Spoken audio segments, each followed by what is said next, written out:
les 12 points évoqués par Kabila dans son discours. À vous entendre, c'est comme si il n'est pas le mieux placé pour en parler. Je ne dirais pas qu'il n'est pas le mieux placé pour en parler, mais je dirais juste que c'est du copier-coller.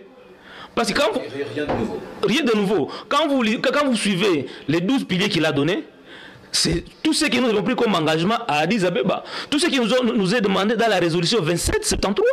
Il nous parle, n'est-ce pas, d'établir l'autorité de l'État sur toute l'étendue de la République. C'est ça que nous avons pris comme engagement à Addis Abeba. Et lui, en tant que président de la République, à cette époque-là, devrait travailler pour que l'État soit présent sur toute l'étendue du territoire.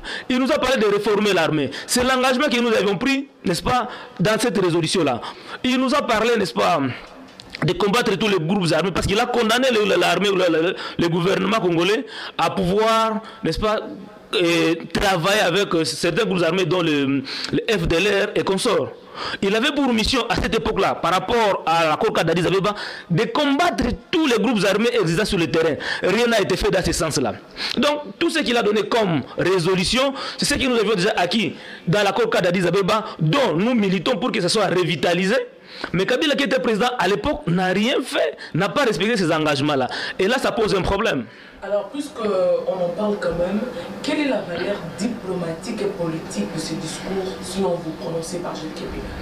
La valeur diplomatique de ces discours. Qu'est-ce que ça peut apporter politiquement sur le plan politique et diplomatique, et sur le plan diplomatique, sachant que non, déjà nous menons un combat diplomatique contre cette guerre dans l'est du pays. C'est ce que j'ai toujours dit sur le plateau de télévision. À l'interne, la diplomatie à l'interne pose toujours problème. Sur le plan international, nous avions vu comment est-ce qu'avec la ministre des Affaires étrangères, Kahin Kwamba, et l'apport de Dr Denis Mukwege, au niveau du Conseil de sécurité des Nations Unies, nous avions eu à bénéficier, n'est-ce pas, des résolutions qui sont aussi profondes, qui allaient nous amener à un cessez-le-feu. La résolution 2773. Cette résolution-là n'est pas mise en œuvre par le gouvernement congolais. Parce que ce que Kabila a dit là, demandé dans ces résolutions de mettre fin à la guerre. Et la résolution 2773 a demandé à ce qu'il y ait cessez-le-feu direct et sa condition. Il a demandé à ce que le Rwanda puisse retirer ses militaires sur le sol congolais directement. Il a demandé à ce qu'on puisse annuler, n'est-ce pas,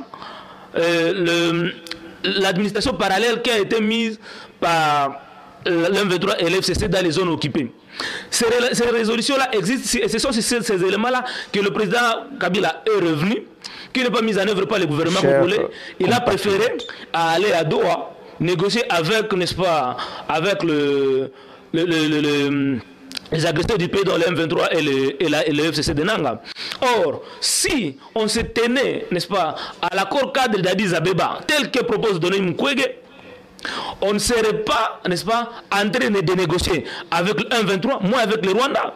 Parce que dans cet accord-là même d'Addis Abeba, le Rwanda et l'Ougandais avaient pris, n'est-ce pas, la résolution de respecter l'intégrité et la souveraineté de notre pays. Ils ont accepté, quand on parle de respecter la souveraineté et l'intégrité de notre pays, vous savez que cet engagement-là n'est pas respecté ni par le Rwanda ni par l'Ouganda. Notre intégrité est mise en cause. La souveraineté, il suffit seulement qu'il y a des questions politiques dans notre pays. C'est le Rwanda qui s'y invite. L'intégrité de notre pays, le gouvernement de Kinshasa ne sait pas contrôler toute l'étendue du territoire parce qu'il y a le FCC et le M23 qui occupent aussi déjà une grande partie de notre territoire et c'est compliqué. Donc sur le plan diplomatique, je pense que Dr Denis Mukwege est un atout, une cartouche indispensable pour aider le gouvernement congolais à revenir sur la voie de la paix. Voilà pourquoi, au-delà...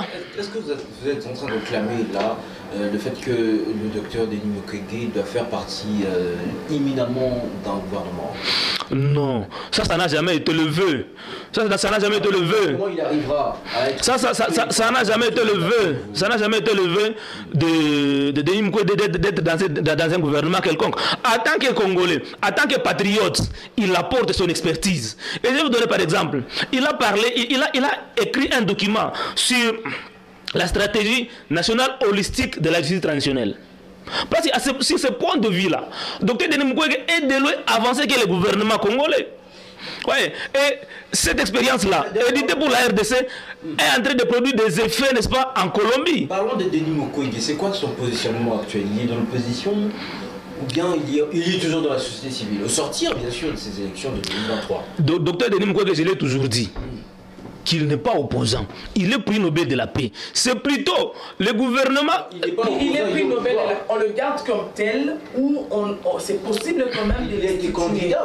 Soit vous êtes de la majorité, bon, il est neutre, ni de la majorité. Je dis ceci, docteur Denis Mukwege est compatriote congolais, prix Nobel de la paix. Et de surcroît, tout ce qu'il a écrit, tout ce qu'il dit, c'est en faveur du gouvernement congolais.